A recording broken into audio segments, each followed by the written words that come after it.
Happy fourth Sunday of Lent. The gospel reading this week is the story of the man born blind.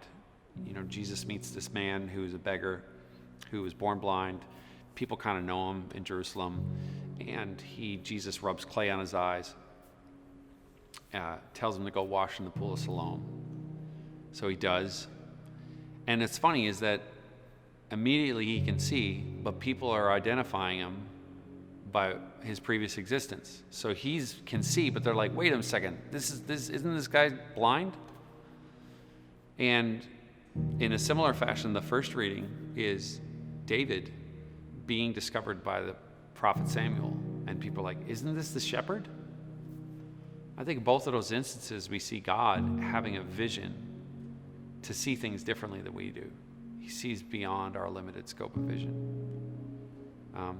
And I think in some ways it also points to, are we sometimes blind to the work of God in our life, or are we blind to the work of God in other people? Are we blind to the work of God in the world? When the man's eyes were healed, he immediately said, who did this so I can worship him? And Jesus said, you're looking at him. So he pays him worship. I think the past year for a lot of people has been a time when God's kind of lifting scales from people's eyes. And I think one of the areas where we really are starting to see in a different light a level of blindness that's existed in society has been around racism. I think a lot of people, myself primarily, I'm talking for myself, I'm coming to realize and see how pervasive this sin really has been in the world and how little we have called it out.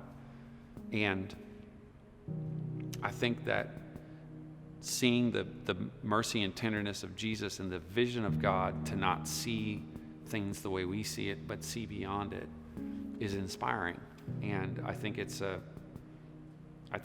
part of the Lenten journey, once again, of asking God, say, hey, don't just show me things about myself that need to change. Change the way I look at the world. And so the song I want to share with you this week is a song that I got to be a part of writing with two amazing artists, Lee Nash and Ruby Amonfu, sort of inspired by the work of John Lewis, Representative John Lewis. This song's called Good Trouble. I think the gospel is good trouble. The good news of Jesus, it troubles our hearts. It stirs things up. And I think it sets us free.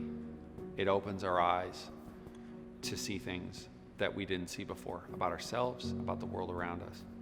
And I hope it does it for you. That song's called Good Trouble.